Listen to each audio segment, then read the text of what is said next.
Friday the 13th, or Halloween part. Oh, we're on H2O. So now. Alright, nothing to fear. The coast is clear. Nothing's missing. They did a real number on your office. My office? There's crap everywhere.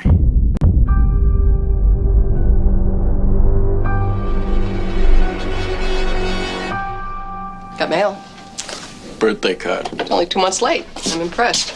Cash is good. I'm gonna need it when I go to Yosemite. You're not going? No, I'm going to Yosemite. No, you're not. Look, I know today is the day, but I think... Oh, really? What day is that, John? Halloween. Oh, I hadn't noticed. Now it's the 1995. This is H2O. So this is Halloween 20 years later.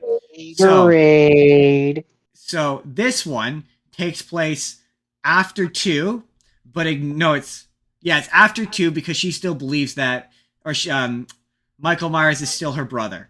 So this takes place after 2, but ignores the events of 4, 5, and 6. So obviously, Jordan, you spot the retcon. You notice how Laurie is alive? Or did I say Laurie's alive already? Laurie's alive again. Oh, she died? She was one of the ones that died, right? There's a lot of deaths in these movies. She died at the beginning, prior to the events of the fourth one, in a car accident, off screen. Okay. So Jamie Lee Curtis has agreed to come back for this one. So she is now alive again. Spot the retcon. So Ripley is back. She's not Ripley, but she's Laurie Strode. But yes, she's back now.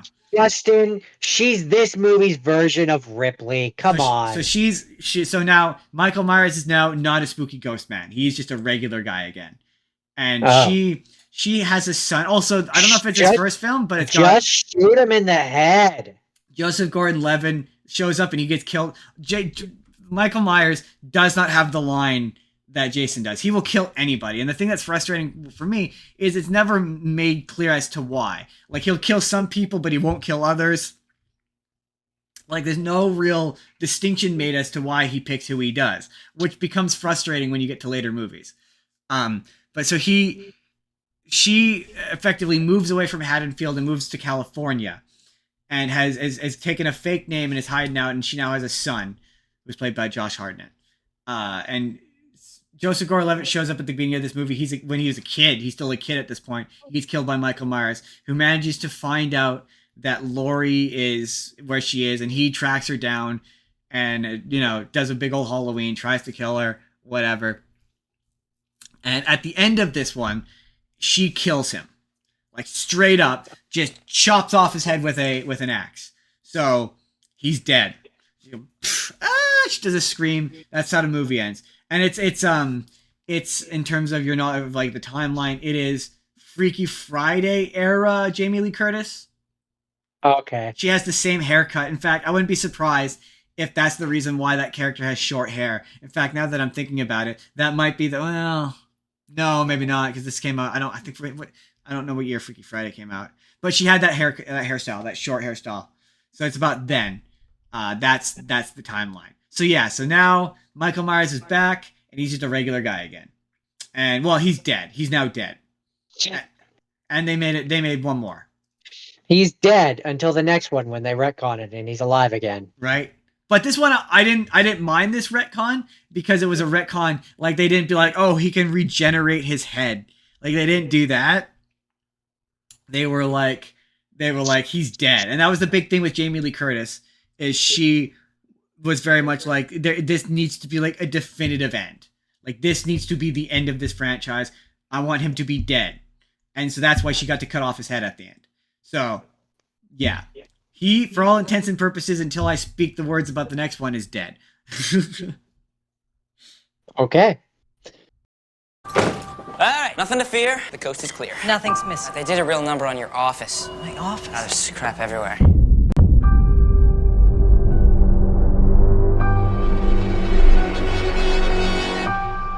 Got mail. Birthday card. It's only 2 months late. I'm impressed. Cash is good. I'm gonna need it when I go to Yosemite. You're not going? No, I'm going to Yosemite. No, you're not. Look, I know today is the day, but I think... Oh, really? What day is that, John? Halloween. Oh, I hadn't noticed. Next So Halloween, next now- Michael Myers movie. We're on part 8. Also, this Jason episode's going to Takes be like Manhattan. 3 hours.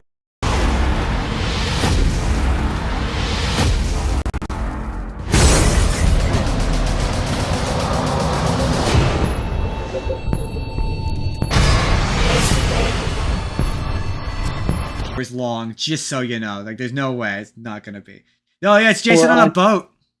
Or on part 8, Jason Takes Manhattan, which is one branch of the three-pronged timeline that was created at the end of the last movie.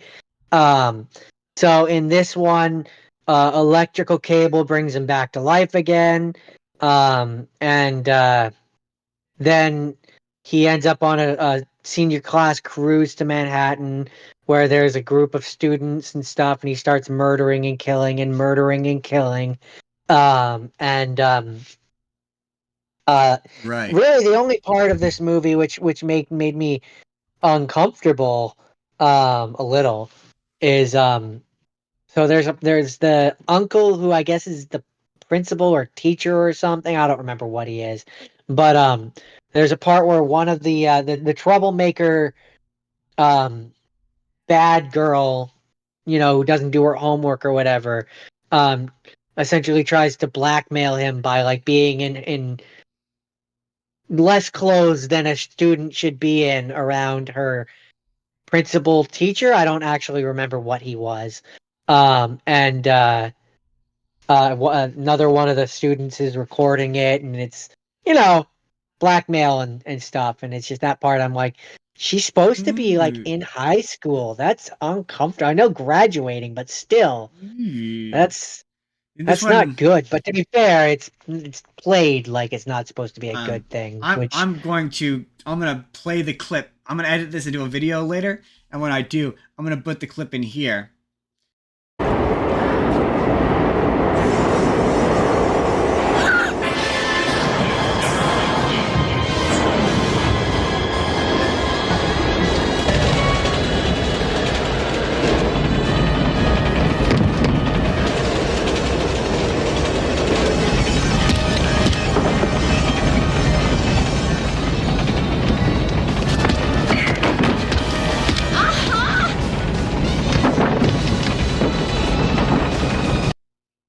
But there's a funny Canadian Vancouver bit in that movie, which if you're from Vancouver, you'll know it, and if you're not from Vancouver, you won't know it. But there's a bit where Jason comes out he's on the subway, and the subway that he's on is a SkyTrain in Vancouver.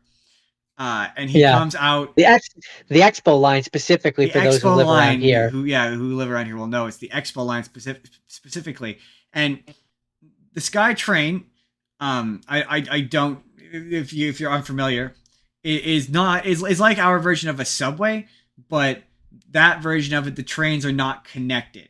Like later versions of it, they are, so you can walk up and down the whole length of the train. Yeah, but that but version those versions were singular cars. Yeah, so there's a point where he comes bursting out one of the doors into the thing to attack a person, and the door he bursts out of, he couldn't burst out of because that's not how it doesn't open. That's not how it works. And so, I mean, it might open in emergencies. But it does. Well, I should say it does open, but you couldn't like open it and move from car to car. That's certainly not while the train was moving. You'd get electrocuted. Like that's not how the SkyTrain works. No. And so that pulls me out of that movie immediately. In a way that's fun for me, but it just pulls me out of that movie. Also, yeah, this is the one where it ends with him getting turned into a child.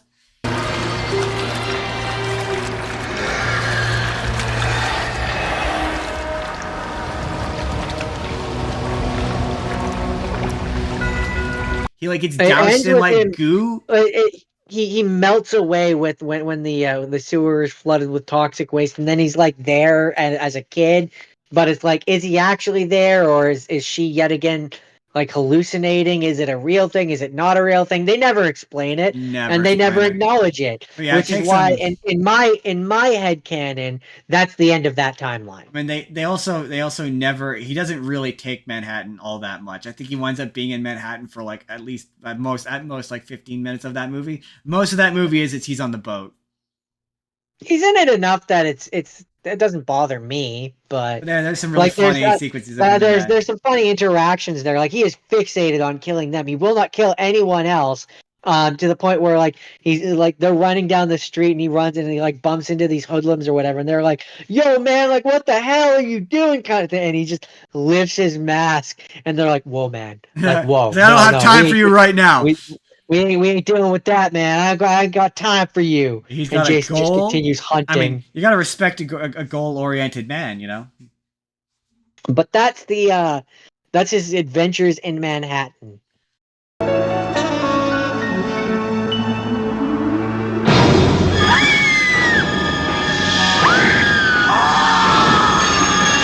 Friday the 13th, Part 8. Jason Takes Manhattan. Now. So, where am I now? Resurrection. Okay. Tomorrow night, you will enter the childhood home of our most brutal mass murderer. The home has been rigged up with several cameras, but for the most part, the audience will see only what you see. 6 friends. Are you sure they're not just putting us in some house with hidden cameras in the shower? This is gonna be fun.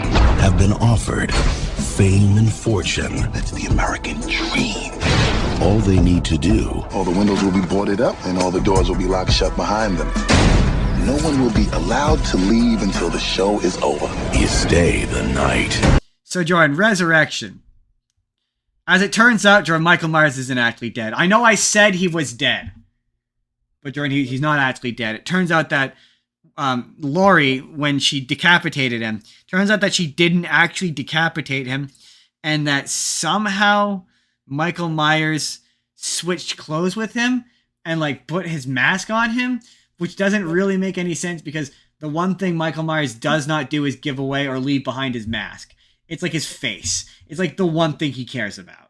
Like, that's it. He will not. So he would never do that. It would be out of character for him to do that. But all right, he did that. So she's sitting in an insane asylum over the guilt of the fact that she killed this innocent man.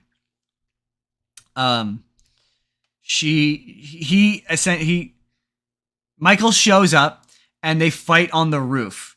She attempts to like remove his mask to confirm his identity, and he stabs her and kills her, and she's gone. And so she's on the poster. She in the marketing of this is implied to be the main character, and they killed her off immediately because it's all she would agree to do. She agreed to come back for like the one scene, and that's it, because she was pissed they were making a sequel. And then the rest of the movie is at that point, in the internet where they don't really know where the internet is. So it's about, they're making this reality show for the internet where a bunch of people all have to stay in Michael Myers' house. And Michael Myers slowly kills them off one by one. And there's a B plot of people essentially watching it, and they can't figure out whether or not it's real or not. And I mean, that doesn't sound so bad. It's just an unnecessary sequel. You're like, this doesn't need to exist, and it's very clear. It was, when you read about it, a different movie that had Halloween slapped on top of it. It's kind of similar to Saw 2 in that regard, where it's like this is very clearly a different movie that like got rewritten into being an unnecessary Halloween sequel, and it's just it's another one of those ones where you're like, it's confusing as to what, it still continues to be confusing as to whether or not he's human or not. But that's it. There's not much to say about this one.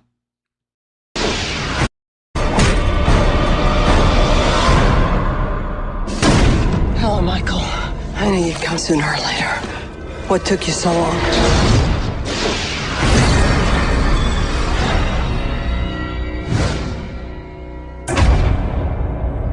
The real interesting stuff comes up later. Yeah. So you're done then? I'm good. I've got 3 more movies than you, don't I? I mean, I'm up to Jason Goes to Hell. Horror has many faces. Death wears many different masks. But pure evil wears only one. And this is your final chance to see it. Yeah, you're on The 9. Final Friday. You've got 2 more. 3 more. I've got 12. 12. You've got 12. This is 9. So you've only got 1 more than me. I thought you had 2 more than me. I thought I had 2 more than you, I should say. Anyways, this is the second prong of the timeline. Jason Goes to Hell, The Final Friday. This movie's bad. Just immediately. This movie, full stop. I have a video of it, which maybe I'll put it in here when I make this again. When I make this into a video, I'll put it here. Where I basically just tore a new asshole. It's awful. Just watched Friday the 13th Part 9, and I need to talk about it. I need to talk about the very bad, no good movie I just watched. Oh my goodness. Like, you know how they always say, like, the later Friday the 13th sequels are, like, really bad? And you're like, how bad could they possibly be? And then you watch Jason Takes Manhattan, and you're like, bad, but not exceptionally bad. This was bad. So, okay. After the end of the last one, where Jason somehow got turned into a boy and was alive, he's now alive again, and Jason, and they do the one sensible thing I've ever seen anyone do in these movies, which is lure him in with the promise of being able to kill a naked hot girl, and then just blowing the absolute shit out of him. I have to admit, it's practical, but they absolutely blow him to smithereens. And then he winds up the corner, eats his heart, and it turns out that by this bounty hunter, the bounty hunter who they introduce, who somehow, it's never explained how he gets this knowledge. He just has this knowledge, but it turns out that Jason is in fact not just some guy, but in fact a entity, like a being that is either Jason, or when the body of Jason is stripped away, looks like the alien from Alien. Not the alien, but like the chest burster from Alien, I guess.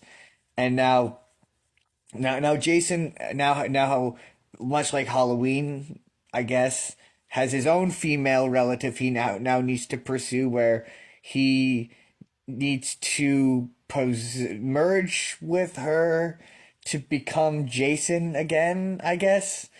And it's oh my god, it's one of the like, there's so many bizarre scenes. Like, there's a scene where Jason wants to possess the cop for some reason, and like straps him naked to a bed, and then slowly, meticulously shaves him, and then possesses him.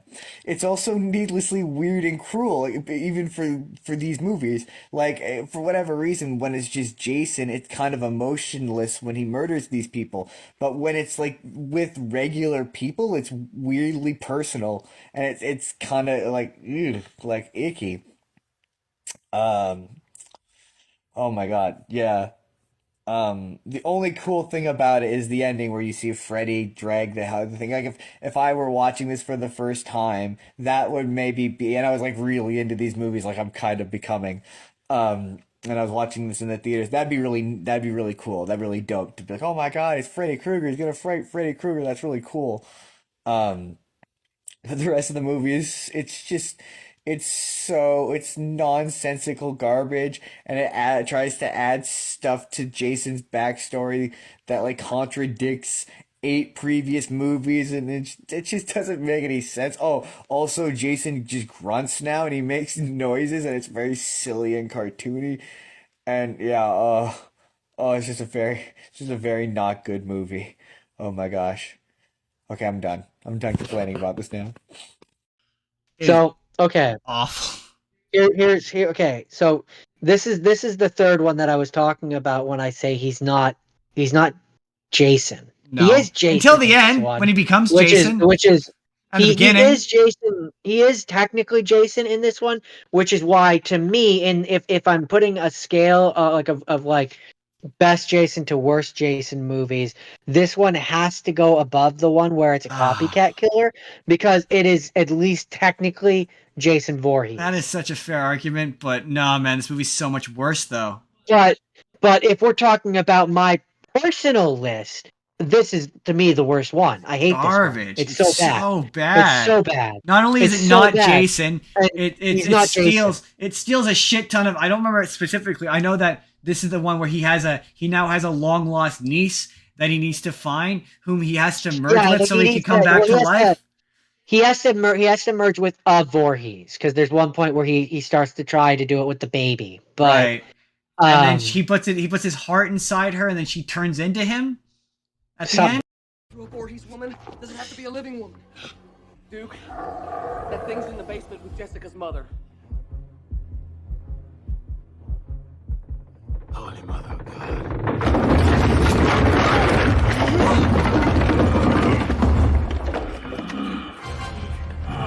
Like that. It's stupid, man. It's really dumb. But like, all I I like know this is one that though. Is like in this movie, Jason's just a ghost. Yeah, He's a pretty much. ghost who's possessing people. When And he so shaves the you, guy's like, face they- before he possesses him.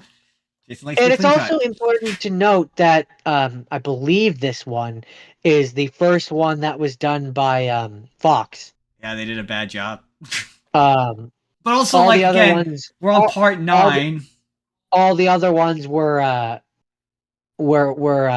Paramount, and then this one, Yeah. is I mean, to be Fox. Well, fair, it's technically a different, like to be a fair, yeah, subset of Fox. we're on but, part 9, and like you got to keep it fresh somehow. But this was not it. Like I said, but I him having a argue long that not lost niece is just Halloween. I think he's got Freddy powers at one point.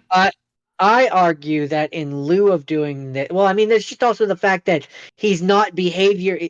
They have set up a precedent or an idea of what Jason behaves like, and he's not behaving like Jason does. I just remember there's a really annoying guy who constantly is like, I know everything about Jason, but like knows stuff he shouldn't. He's a bounty hunter. You're like, where did you learn this? Show your work. Yeah, no. So I could harp on this movie a lot. I'm not going to because we have so many others to get through. Yeah, we have. But we're pushing 2.5, and yeah, we got a lot more. Oh, it's real this bad. This is the second prong of the timeline, which is the only one of the 3 timelines which does actually continue into another movie. But I will say at the beginning of this one, this is the first one where like I love it when slasher characters take or have agency, and like they're just like, you know what? Let's just blow them the fuck up.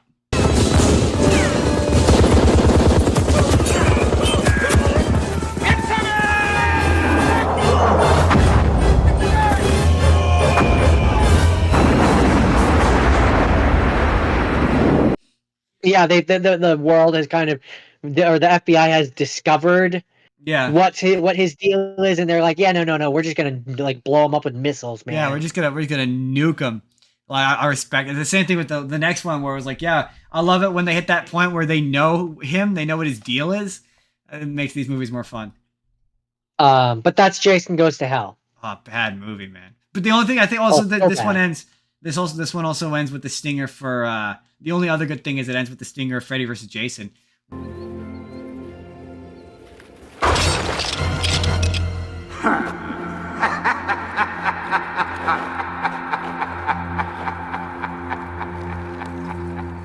Where like he's stabbed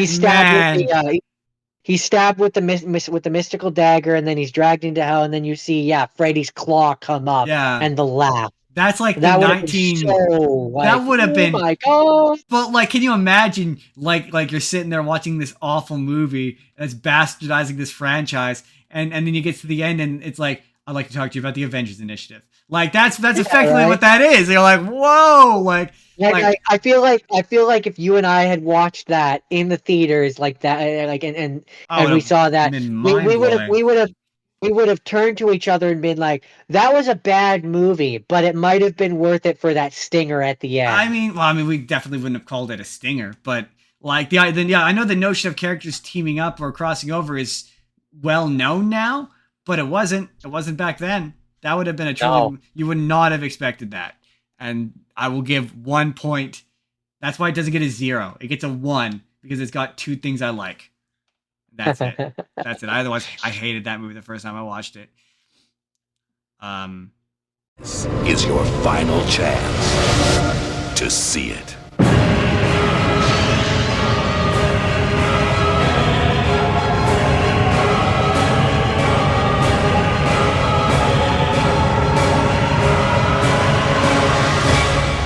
Jason Goes to Hell, the final Friday.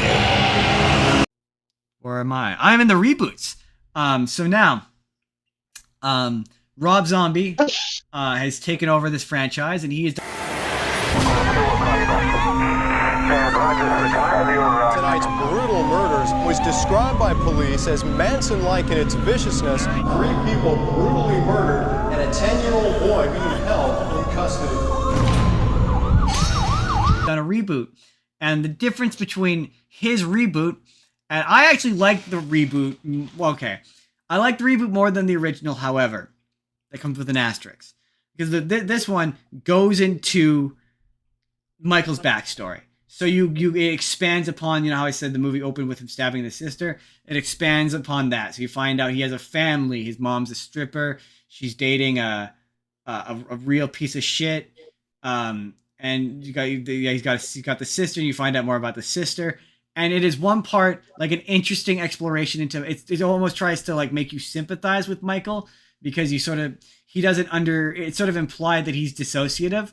So that when he's doing the violent shit, he's not all there. And when he snaps out of it, he doesn't know what's going on. But it hints that from the beginning, he was he had a bit of psychopathy, and it explores his psychology a bit more.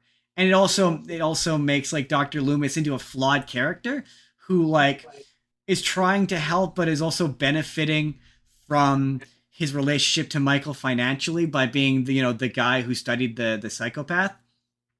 The other thing about the original is it just kind of goes like he stabbed the sister, hard cut, 20 years later, he's now killing teenagers in a neighborhood, and doesn't really explain like how he got there, because because psychology in the 1970s was just different, right? So this sort of goes into him as a deeper character.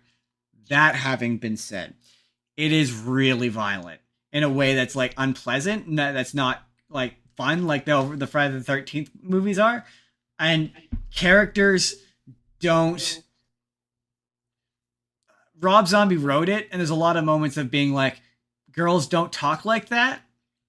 Like, humans don't talk like that. Have you ever spoken to a woman? Like, there's a moment early on where they're talking about how this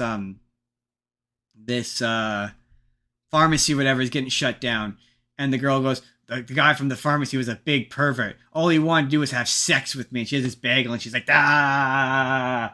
And the mom's like, stop that. That's so gross. Like, why you don't say that to your mom? It's so weird. And it's like, yeah, man, people don't talk like that. Or like, there's a moment where they're walking down the street. The girls talk like guys. Like, that's how I would describe it. Like in terms of their vulgarity of being like, I have female friends. Girls don't talk like this. Like, that's fair. They just don't. It's weird.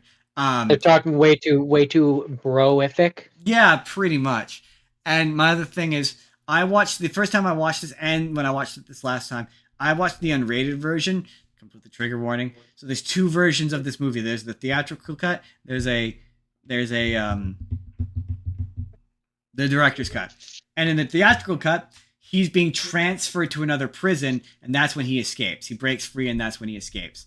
In the director's cut, there's a new-ish, there's a sort of a subplot early on where Michael Myers is friends with Danny Trejo, and Danny Trejo has been taking care of him ever since he got there, since he was a kid. And so Danny Trejo has this relationship with him, and there's a new guard, and he's a fucking prick, and he invites his cousin to come, and they pull one of the inmates, the girl, out of her room, and like are gonna assault her and take her into Michael Myers' room, and they assault her in front of him, and are like trying to encourage him to also assault her. And while they're assaulting her, he kills them, and that's when he escapes. And as he's escaping, he kills Danny Trejo. In the theatrical version, the sexual assault doesn't happen.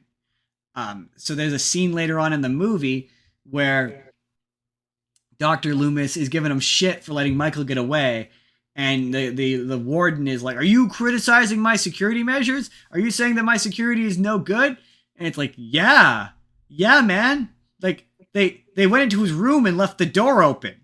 Yeah, it's bad security. Whereas in the director's cut, or the theatrical cut, that line makes way more sense, because it's like, yeah, no, his indignation is fair. Like, there was 5 guys transporting him, and he managed to overcome them. Like, That's a bit, but it's a bit more believable than like I understand why they changed it and why they cut it. Beyond the fact that it's a scene that goes on forever and it's really disgusting.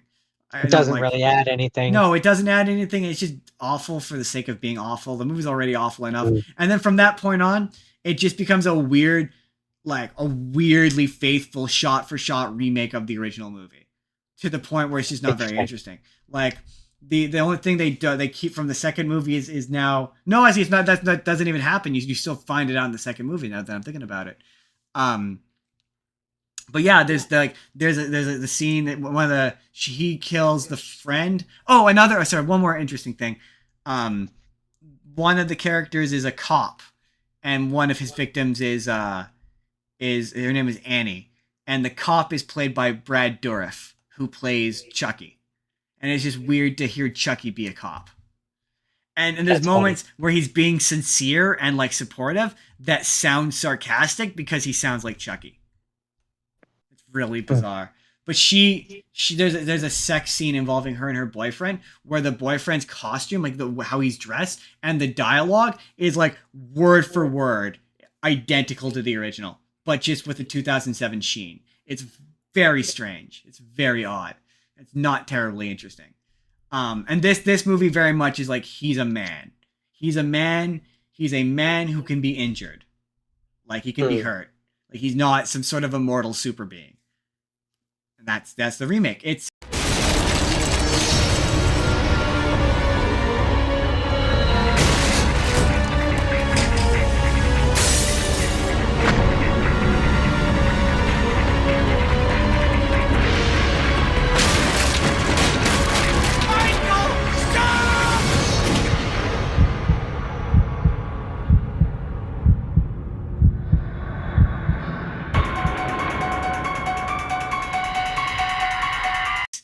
I find it to be more interesting than the original, as far as being a remake is concerned, but it's a far more vulgar experience than the original. So like I could see why the argument for why you might like the original more. It's also 2 hours.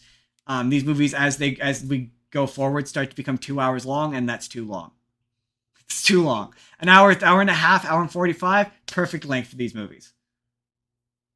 None of the Friday the 13th movies are too long in my opinion. No, they're all like an hour and a half. Yeah, even the ninth one, which feels like it's 2 hours long, I think is only an hour and 45. I'm pretty sure, yeah. Or hour and a half.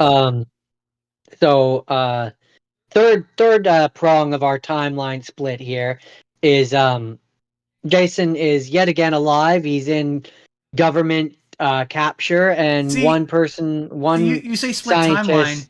I don't necessarily see what does it, because this one doesn't start with him at the bottom of the lake, right? This one he's on the run, so this one could theoretically take place after the last one. But he's alive again. Yeah, but that's my point. Isn't he alive at the end of the last one? Doesn't he come back? After the end of the last one. End of the last one, he ends up in hell. Oh, right. He gets dragged to hell. Right. Yeah, which is why I say Freddy versus Jason continues that timeline. Yeah. Sorry, brain. Sorry. Continue. This is Jason X. We're talking about Jason X, right? Yeah. In the year 2455, on a routine training mission, a team of students is about to discover a life form frozen in time. Wow. They're on their way back. Prepare for docking and power up the lab. You brought him on board? Everything's under control, man.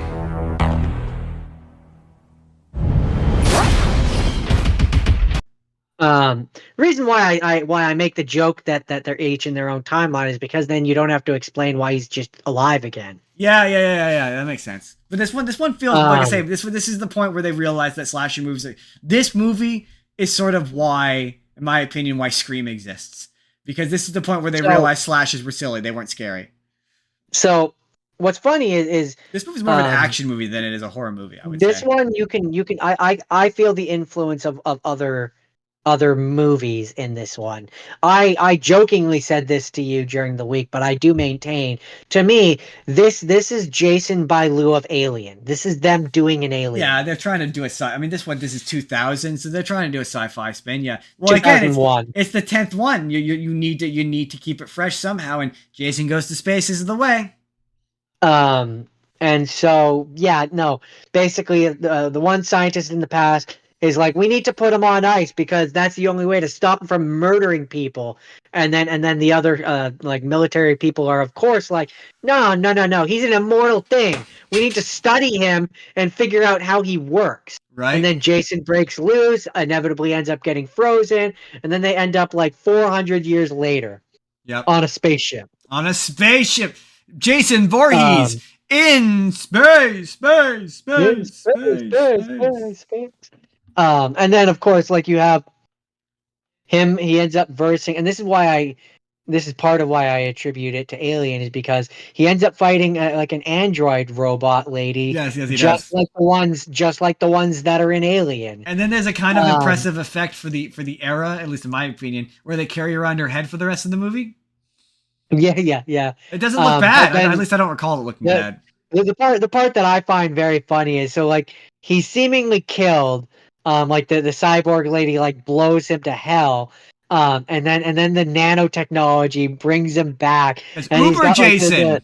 He's got like the futuristic looking hockey mask on his face, and he's like, "Man, you thought this fucker was hard to kill before." Yeah, Uber Jason is way more savage. He's way more brutal. He does not give a fuck. It's great. They've brought him back in the comics where they've had Uber Jason fight regular Jason. It's so ridiculous in the best way. Like, to me, it's everything. This movie is everything I love about these movies. For sure, yeah. It's ridiculous. It's over the top. It makes absolutely little to no sense. It's completely self-aware. That would be my thing. Like, my favorite kill, and it's the one where I know it's self-aware, is the one where it's the two naked ladies, and it cuts back, and they're somehow he's gotten them in the sleeping bag, and he's just beating them to death. Hey, you want a beer? Or do you want to smoke some pot? Or we can have premarital sex.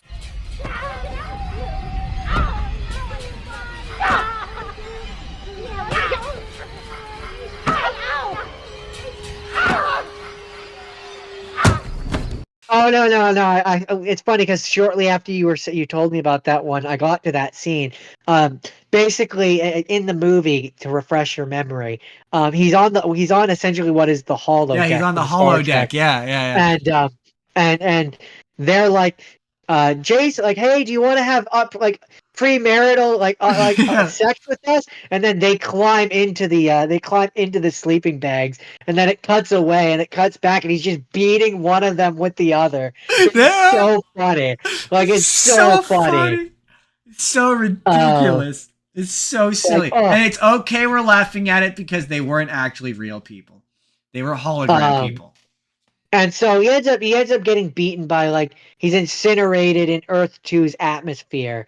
His mask falls to the bottom of a lake, and that's why I say, like, that's the end of that timeline. That's way 400 years in the future.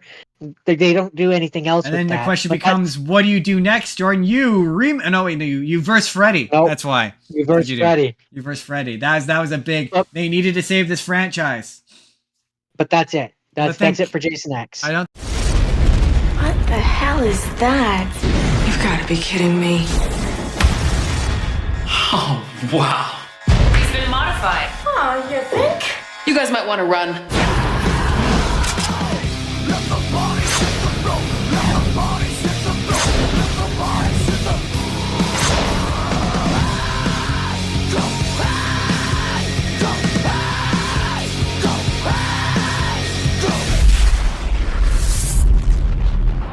I think Jason X did exceptionally well financially. I'm pretty sure it's a big old bomb. I will tell you. Hold on, let me look. Jason X. It had a budget of 11 to 14 million, and it only did a box office of 17.1 million. Okay, it didn't modestly. It did okay. It didn't do great. It wasn't great. No, it wasn't a massive hit. But it's the 10th one in a long running franchise. Like, this is the point where, like, you're only watching these movies if you like them. You need to reboot it. Is kind of the thing at this point. Yep. Or you make a big swing and you have him versus Jason, or you have him versus Freddy. You Freddy, finally do that Freddy versus Jason movie that's been sitting in development for decades. That you set up in 1993. So. Wow. So that's 10 years. It's in development hell for 10 years. Yeah, 10 years, yeah. So, Halloween 2. I don't want any surprises till I get there in the morning. 6 guys lift 1 stiff. That's one for the books.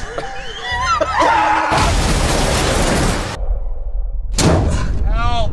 I'm trapped. Ah! Help me!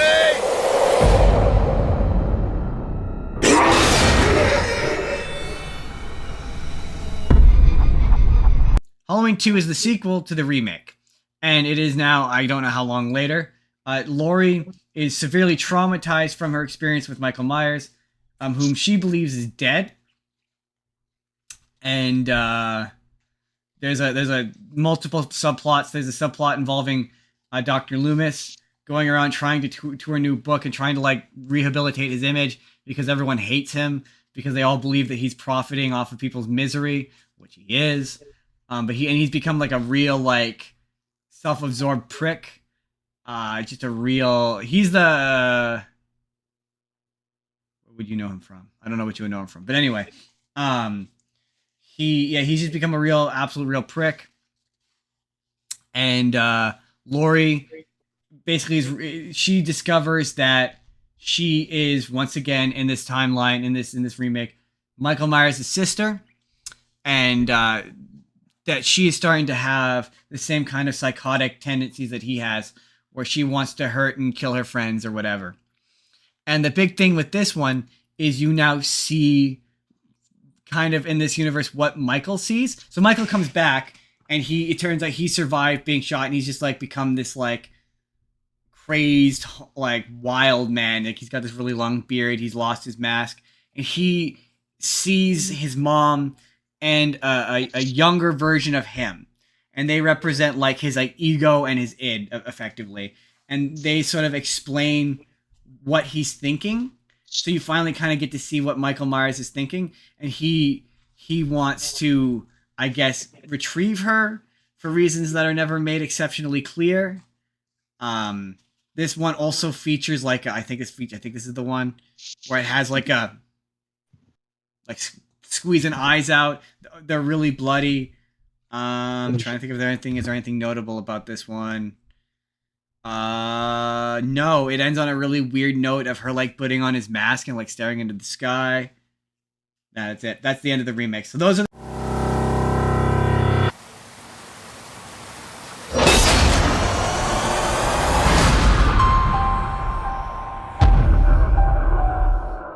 the two remakes. Okay.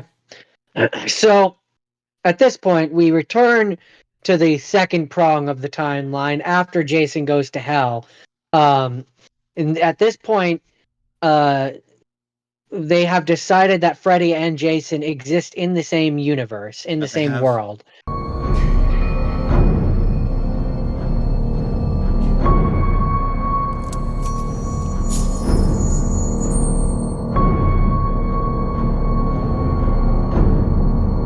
Warn your friends. Warn everyone.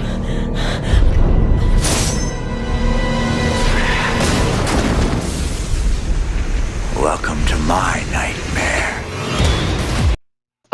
And this is kind of a sequel to both Jason and Freddy, which is kind of cool because I believe that continuity wise I think this is actually canon to Freddy's movies as well. I think it retcons Freddy Goes to Hell or for the final nightmare, because the final nightmare is like all the kids in Springfield are dead because he's killed them all. So I think that this one does sort of exist in the continuity because it's a direct sequel to, I think, either the second, definitely the first one for sure. Yeah, I'm not familiar enough with Freddy to really know for sure. It feels like it could be part. So anyways, Freddy Krueger, nobody remembers him, and so he wakes Jason up and he's like pretending to be his mom and he's like, "Hey, go kill people on Elm Street." They've been naughty. I need you to make them think it's me, so I can come back and have enough superpowers to kill the kids. I mean, he doesn't say that, but yes, that is the idea. And like one of the first kills in this movie is probably one of my favorite Freddy or Jason kills, where the person's on the bed and Jason walks up, sandwiches them. I love that just one too. sandwiches him. Just That was one of my favorites. Yeah, I mean, Freddy's just a fun character. Yeah, they really need to like my thing with Fred. Here's my note for Freddy. We'll do Freddy next year. But my note ultimately for Freddy is he's more fun when he's silly. Stop trying to make him gross. He's not fun when he's gross. Like when you're like he's a weird sex pest. That's not fun. I don't like the version of him where he's a pedophile. I don't want that. I want the version of him where he turns a kid into a TV and is a cartoon character. That's when that character is fun. If he's sadistically creepy towards the adult women who are adults and are adults, then okay, it's a horror movie. I can look the other way. I will let that go. But no. Well, I mean, it does take a lot from like obviously the pulling Freddy into the real world that comes from the first movie. But I mean, you can, regardless of how you feel about this movie and whether it's more of a Freddy movie or more of a Jason movie, I argue it's more of a Freddy movie. Yeah, he kind of does get reduced to being a Freddy's sidekick for a great deal of it. I can't deny that when we finally get to the point where Freddy and Jason are fighting, that's sick, man. That is like, so sick. It's so cool. I think it being I think that came out in the year 2000. That being that it came out in 2003. Ah, I was close. But that's the era where that's the era that movie belongs in. Like to me, that's a celebration of the 1980s in a way. That's more, I enjoy that movie. And the outcome is left ambiguous, because you remember you asked me this the other day. Jason surfaces from the lake holding Freddy's severed head, which winks and laughs.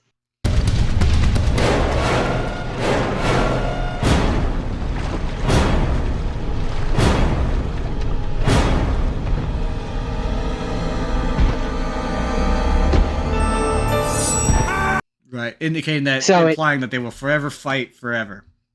So, it pulls a real Godzilla versus King Kong, where both franchises were like, okay, you can use my character, but I don't want to be the one that loses. Yeah, I mean, except for in the new one, where Godzilla definitely wins.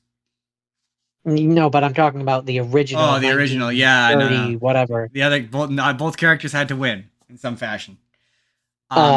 Is that it? Is that it for Freddy versus Jason? That's Freddy versus Jason. Why won't you die?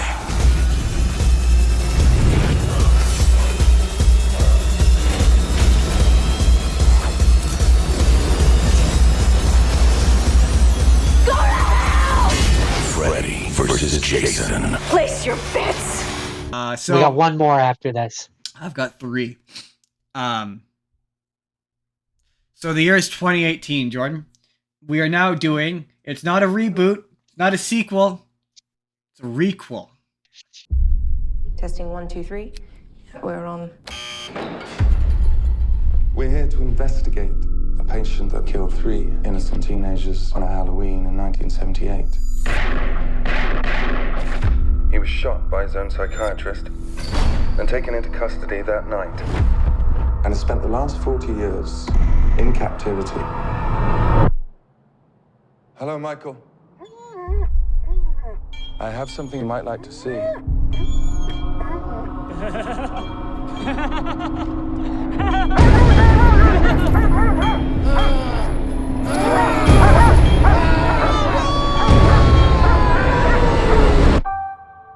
So now, Jordan, Laurie, you'll never guess it, Jordan. Laurie Strode, she's alive. She's alive again. And now this one ignores. Which one was she? She's Jamie Lee Curtis. She got killed. Okay. She got killed at the end of the last one. I mean, I'm having a real hard time keeping track. First she's dead, then she's alive, then she's dead, then she's alive. You're kind of getting it, right? You're kind of getting it. Can we kind of just pick one? So this one now ignores the events of the second one on. So Laurie is not Michael's brother. In fact, I think they make a reference to it where they were like, "Oh, I thought that he was your brother," and she goes, "No, he was never my brother." And he is once again just a guy. He is just a man.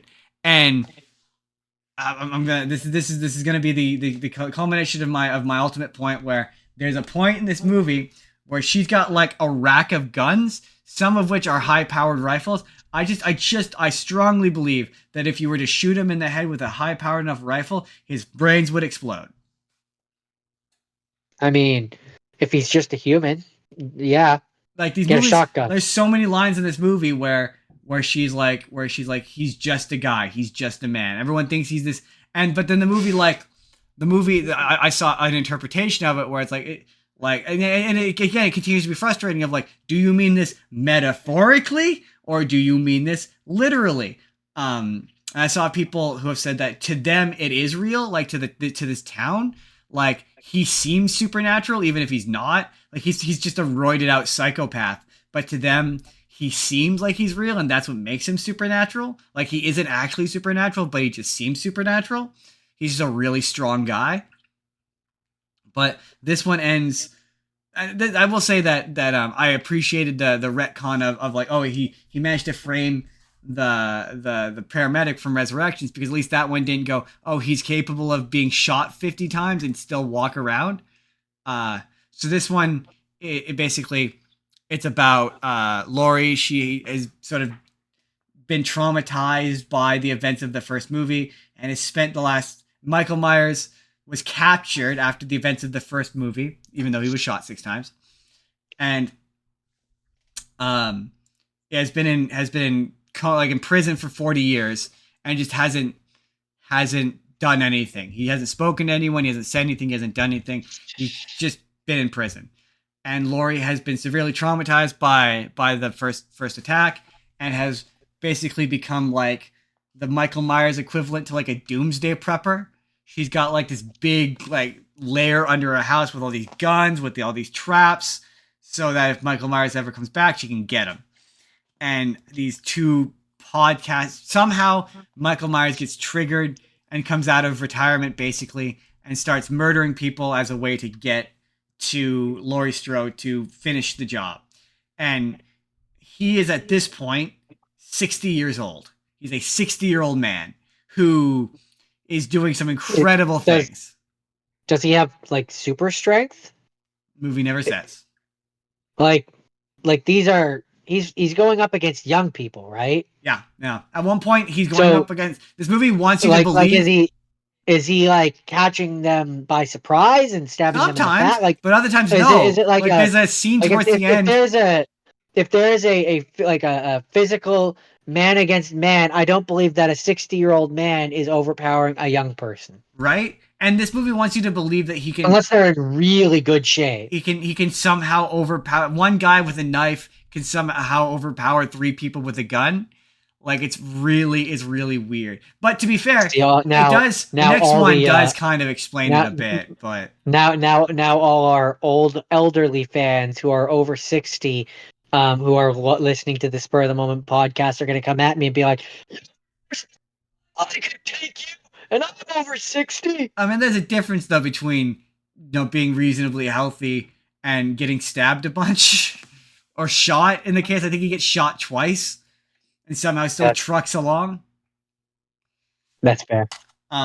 This one's really brutal. Oh, this is the one where he kills a kid on screen. Like, it's really brutal, and it goes on for like he like honestly the most sympathetic character in this movie is there's this kid when Michael Myers escapes.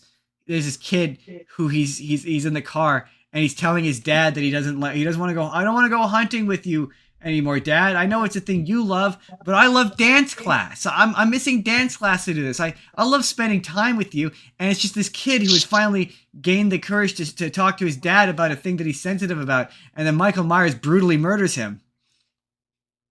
That's upsetting. It is. It legit is. And it's like the scene goes on like it basically Michael Myers kills all these guys. And then the kid is basically like tracking him.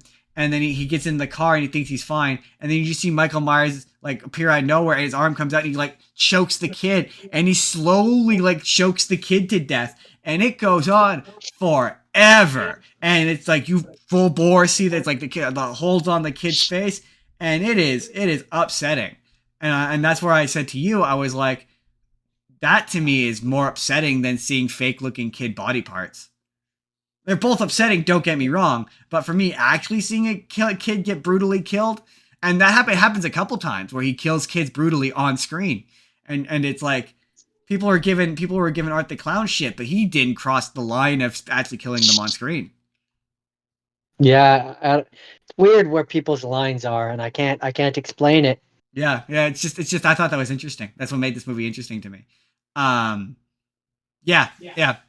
Big thing. Shoot him in the head. Next movie. You don't believe in the boogeyman? He's here! Michael! You should. Can you close the closet door?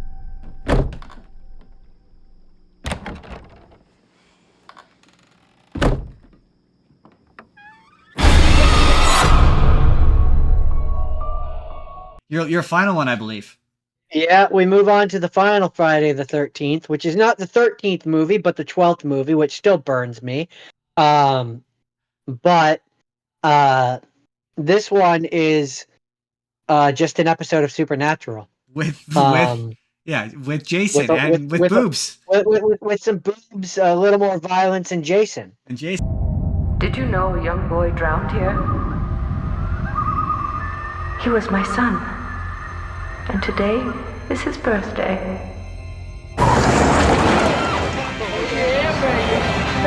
You won't believe my parents' cabin.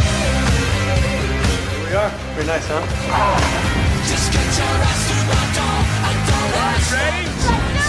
don't And also Jared Kurtz in this one. Yes, there's that summer where Jared and Jensen went off and made 2 movies. Jared made this, and Jensen made My Bloody Valentine. What's funny about this one is the beginning part where there's the 2 guys that are camping with the girl. The one dude that ends up boning the chick before they get brutally murdered. He's a character that I've seen him in a few things now, but I know him from he's on the show Superstore. Oh yeah, I believe he's also in Transformers. I think. No, that's the bully. That's the boyfriend later on. So you want to know a really funny bit of trivia about the boyfriend? Which that also when I saw him, I was like, why do I recognize him? And I had to look it up, and I'm like, oh, he's the douchebag boyfriend that Megan Fox is with at the beginning of Transformers. So you want to know a really funny bit of trivia? So this movie, but that's a different character. Actually, this movie is produced by Platinum Dunes, which is Michael Bay's production company. That character in Transformers that he plays is the same character. Same name and everything. Trent Boyette. So technically speaking, Friday the 13th and the Michael Bay Transformers movies exist in the same universe. Huh. Interesting. Yeah. That's and funny. He gets brutally murdered by Jason. So when you're watching Transformers, you can be rest assured he gets brutally murdered by Jason. That's his fate. That's where he ends up. That's where he ends up. Sam Witwicky gets the girl and saves the world, and he gets brutally murdered by Jason. Hey man, he got to hook up with, how did he put it? Stupendous. I mean, yeah. You're always like, man. And then there's also there's also Jared Padalecki is in this one, who, yes, he is. For those who know, he's just Sam Winchester. You're gonna say Sam Witwicky. I was, because we were talking about Transformers and you got my brain all confused. What's funny about his character is he's supposedly an original character, but he is. There's a character in Part 3 who is it's the same character as his in the remake, where he's looking for his sister who was killed by Jason. It's funny that you say that. But when you Google it says he's an original character, but I'm like, but he's not. He's inspired by the other one. Yeah, like he doesn't have the same name, I think, but it's the same story. But I do like how this one definitely, like, it knows that you want him in the mask, and it gets him in the mask in a hurry. Also, just as far as Jason is concerned, he's just different in this one. His style and how he kills people, he's a lot more focused on setting up traps. This one, the first of them is really about trapping people. Well, this one really leans. This one is really leaning into the fact that he's still. Hunter.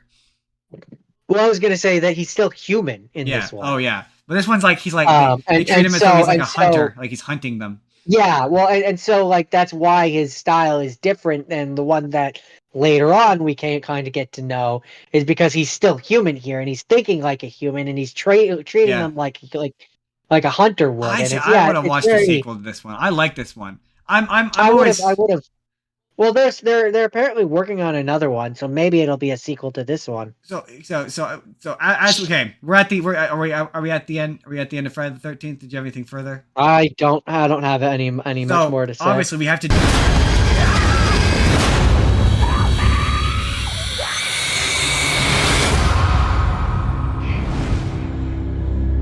His name was Jason. To definitively rank. We're not gonna do all of them. We're just gonna do what is the best. Okay, we're gonna do two. What is the best Friday the 13th movie? Out of all of them, we're gonna throw the first one in there as well. You're allowed to not say it's the best. What is the best Friday the 13th movie, and which is your favorite? Oh. Well, okay. The best, I think.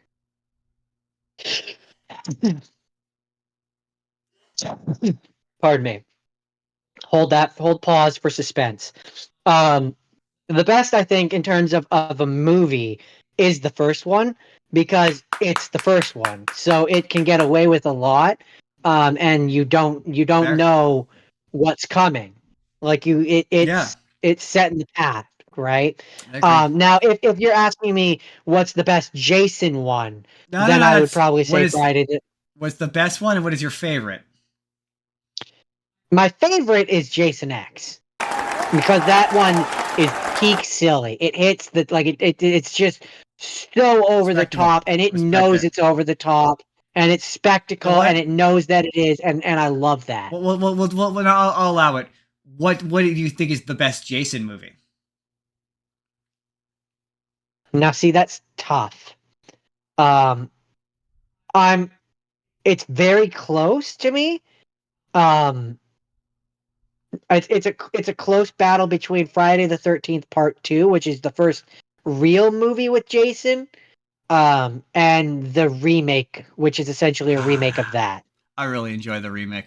For me, my favorite's Part 7. I really like I really like the remake. I agree with you. The best one's the first one. My favorite's Part 7, and the worst one, I'm not even gonna bother. It's number 9. Number 9. Oh yeah, number 9. Yeah. Like, I mean, we're not debating that. It's number 9. In terms of my least favorite, yeah, it's number 9. When it goes to hell, it's awful. In terms of, if the criteria is, does it have Jason? Then the one where it's a copycat killer. My thing is, my allowance for that is that at least he looks like Jason. Like, so that's why it counts enough that I'm willing. Yeah, but he doesn't look like Jason in the 9th one. Yeah, so but he's not Jason. He's not Jason in that one. But at least you get the hawk. That's why I'm like, it's better than 9, because at least you get to see the hockey mask and he's not just random people. I don't know. I think I would put them at the same level. To me, they're both. That's why I would dispute that. But let's finish out these Halloween movies. I got 2 more I got to push through. And it's the last 2, and I'm gonna do them quick. So, the second one.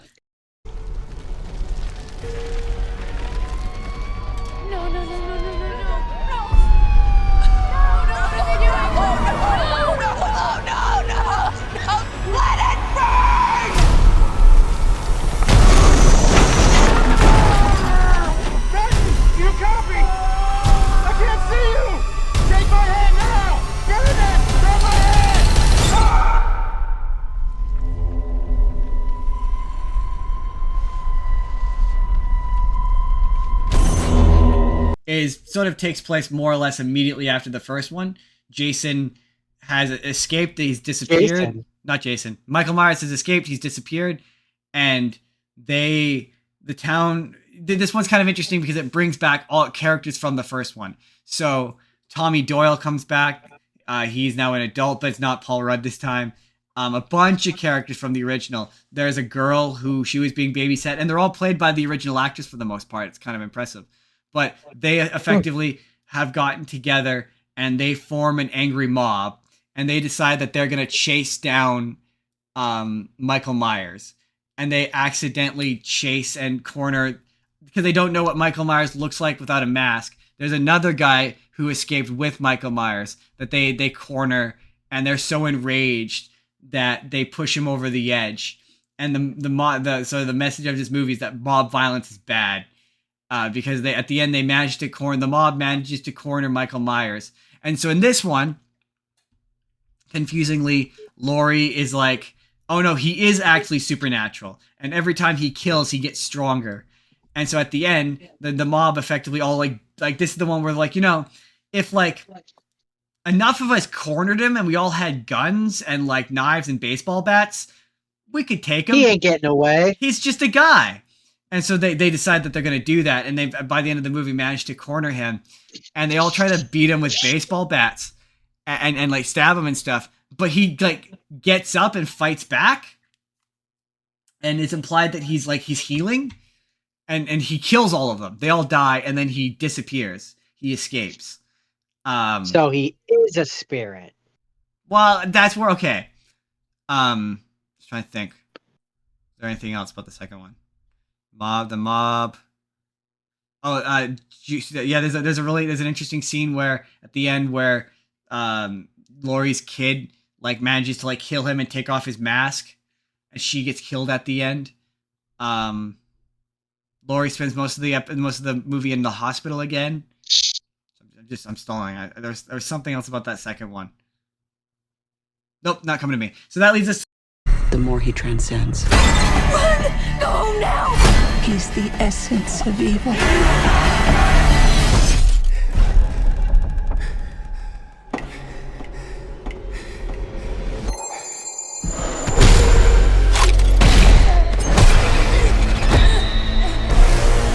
Do it! Do it! You want your mask? Come and get it! I'm coming for you, Michael. To the third one. The third one is now both of the granddaughter's parents are dead, and she's living with Laurie Strode, who has now decided, who's her grandma, who has now decided that she's gonna be normal now.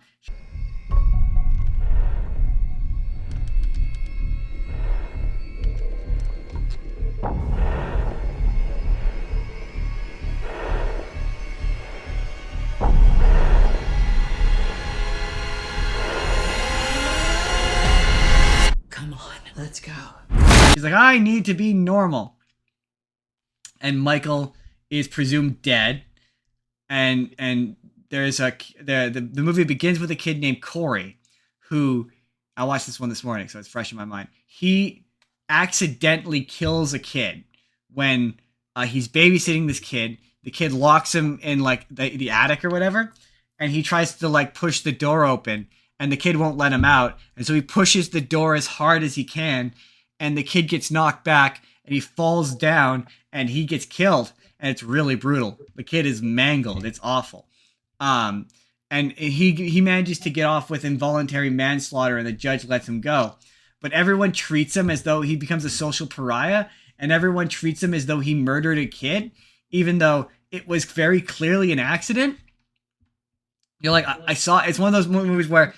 because you've shown me, the audience, that all of the cruel treatment to this character seems unnecessary, and so he ends up connecting with the granddaughter, and they become close because she gets tired of people looking at her like she's this victim of Michael Myers, and everyone hates him because they think he killed this kid, and he gets picked on by this like group of kids or whatever who push him over this bridge. And they're like, oh, yeah, you killed this kid. It's just like what you did. And it's just like what he did or whatever. It's like, no, what he did was accidentally push some kid down some stairs. You full on tossed him over the edge into this ravine and theoretically killed him. And so then the kid finds Michael Myers, and like Michael Myers chokes him. And then him and Michael Myers like look each other in the eyes, and Michael Myers like lets him go, and then the kid kills this homeless person who's trying to attack him, and he keeps throughout the movie. It's like he's getting worse and worse, and eventually Laurie's like, "Oh, he's inherited Michael's darkness. but it's not made clear as to whether or not they mean in like, do you mean like like she's like, oh, when I look in his eyes, he has Michael's eyes. And it's like, again, do you mean that literally? You mean metaphorically? Yeah, Or are exactly. you You're starting to saying get that it. literally? Right. So it's because so he keeps getting more and more like dark and like aggressive or whatever. And it eventually twisted. And he at one point, like, he's trying to getting good with Laurie Strode's granddaughter and whatever, and she has all these people who are in her life who are victimizing her. So like one of them is like this boyfriend who won't leave her alone. One of them is her boss. One of them is her coworker. And Michael Myers is in this like he finds Michael Myers, who effectively hangs out in this cave for the whole movie, and he's injured, like he's dying, because I guess when the mob attacked him, he did get injured, and he is a man after all. And so he finds Michael Myers, and so he takes this ex-boyfriend to Michael Myers, who kills him, and him and Michael Myers like start working together. So at one point he goes and he gets another mask and he kills Laurie's the granddaughter's boss, and Michael Myers kills the girlfriend while he watches. And he eventually shows up at Michael, like this little cave that Michael Myers is living in, and he's like, "You're just an old man, you're weak, I'm the new guy." And he steals Michael Myers' mask and goes around and starts, but it's not like Michael Myers, because unlike Michael Myers, it's like targeted. So Michael Myers is random. He starts going after people in revenge. So like he kills his mom, he kills this DJ who's constantly shit talking him on the radio. He kills all these people, and he's dressed as Michael Myers. The implication being that he will now be new Michael Myers. That he basically, because remember how earlier, and this is my issue with this movie, is it wants to treat the shape or what Michael Myers is. When I say Michael Myers, what do you picture? Isn't he the dude with the white mask and the black hair and the... Exactly. Right. That's my point. So that's what you picture. You don't, if I said the shape, you wouldn't think of Halloween, right? So, but this movie wants to treat the shape, and that Max alluded to it earlier, where he said there's a theory that he is being possessed by a demon when he kills, and he has no control over it. And it's something, and that's why the earlier movies in our little retrospective did, like, he's being possessed by magic, because otherwise it doesn't. But so he puts on the mask and he starts killing people as the shape, so as Michael Myers, so people think he's Michael Myers. But then he eventually goes to the final person on his list, because Laurie is trying to convince. He's like, "Oh, every time I look at him, I see evil. I see Michael Myers' eyes." And the mom, the guy's mom is like, or someone at one point says, was he always like this, or did the town do this to him? And it was like, the town did this to him. It was an accident. He accidentally killed his kid. He didn't intentionally do it, and you all treated him like he was a murderer. Yeah, you did this. Like, you absolutely did this. And drove him crazy. Pretty much. Yeah, you treated him like shit and drove him to be an isolated pariah. So yeah, you did do this. Like, maybe if the movie had made it unclear as to whether or not, because at one point, like, oh, you got mad and you intentionally killed him. But no, I saw what happened. That's not what happened. Maybe if they had made it more ambiguous, then I'd be like, okay. But no, it was very clear. Like, and so the dad of the kid who gets killed is like, yeah, the kid who like mowed my lawn and who I hired would never do that. But like the guy who I saw walking down the street, that's not him. Implying that like he's getting Michael's superpowers. So like there's a point where he jumps off the roof from like a high height and doesn't get hurt, like when he's not wearing a mask. And then there's a point later on where like he gets shot, like Laurie shoots him, and he's just sitting there, and he's fine, he's alive. And then he stabs himself in the throat to like frame Laurie for murdering him, and he gets up like he's fine. So I'm like, so what? It's like, is the implication that like he made a deal with the devil? Well, yeah, it's like, is the implication that like the mask gives him powers? Like, I don't. It's so undefined and confusing. And then finally, Oh, and the big thing with the last one is it teased like this one, Halloween Ends, is going to be like a big final showdown between Laurie and Michael. Like it's the big final, and so that's why it being mostly about this guy is really weird. So finally, Michael shows up and kills the kid, and he looks over at Laurie and kind of like a funny like, sorry, that's my bad. I kind of set him up to do this. That's totally my B, y'all. And never let it be said that Michael Myers doesn't fix his messes. He cleans up his messes. That's all I'm saying. And then then there's a bunch of like, there's this big long fight sequence where she like stakes him to a table with butcher's knives, and finally like slits his throat and kills him. And they have his body, and they're like he's dead, but we need to like make sure he's dead, and so they put him through a shredder, and definitively so. As of right now, that's the final Halloween movie. There's not been another one since.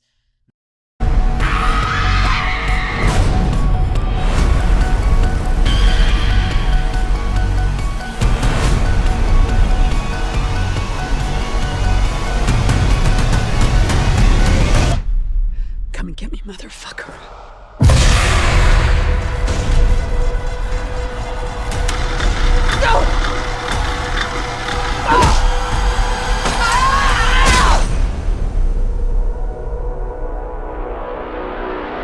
That was all 13 Halloween movies. We did it, Jordan. We made it to the end. So I suppose I gotta rank mine now, don't I? Yes, you do. Okay, my favorite Halloween movie is probably the remake. I that's the one that's the most interesting to me. The theatrical cut, not the director's cut. The one I think is the best is probably the best one. Probably the first one. That's the first one. Probably the best one. Because it's simple. It's simple. It's easy. There's nothing too complicated. We're not concerned with why Michael Myers is the way he is. And the worst one is probably the third one. Because it doesn't. If the metric is has Michael Myers in it, doesn't have Michael Myers in it. But that's it. That's pretty damning. That's it. Okay, so my question is, Jordan, because my movies got brutal.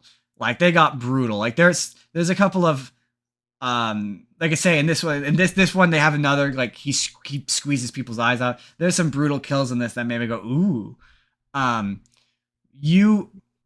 Would you bring back Jason, but we bring him up closer to Art the Clown? Maybe he doesn't have to necessarily be Art the Clown, but like he gets to that level of violence. I would watch that. No, that's not what makes those movies fun. Yeah. What makes those movies fun is the ridiculous over the topness, not the gratuity. If you make it just the gratuity, no, then it's just Art the Clown. No, hard pass. Fair enough. But that's it. That is iconic slasher villains. My thing is that there are other ones that you could do that with. You could do that with Freddy. Yeah. You could do that with Michael Myers. No, not with Jason. Don't touch my Jason. So Jordan, I did say that this we would have a definitive winner of who is better, Michael Myers or Jason. Friday the 13th movies or the Halloween movies. It's the Friday the 13th movies. It's no contest. I like those movies way more. They're way more fun. They're way more entertaining. They're way less frustrating and confusing. There's no question of how Jason is surviving these things. They explain it thoroughly. There's only one bad one of these. I guess I could have said that. Okay, if I have to pick a bad Michael one, it's probably the sixth one. That movie's incoherent nonsense. But it's Friday the 13th. Those are better. That's it. Next year we'll stack the Nightmare on Elm Street movies in there, and maybe I'll watch the Texas Chainsaw Massacre movies because I've never seen those. So that's next year though. Next week. Oh my goodness, you made it through this very long retrospective about the Halloween and the Friday the 13th movies. And if you've made it this far, please, in the comments, let me know, what is your favorite Halloween or Friday the 13th movie? Which do you think is the best Friday or the 13th or Halloween movie? And what do you feel is the worst? Do you agree with our choices? Do you disagree with our choices? Let me know in the comments below. If you haven't, please subscribe. We'd love to have you. And if you would like, you can click the video on the left, and that's going to take you to part 1, where we talked about the first half of these movies. Or if you want to click on the video on the right, that'll take you to the full podcast that this entire 2-hour retrospective is from. So please, thank you, have a good day. Do all the things. Have a good one, everyone.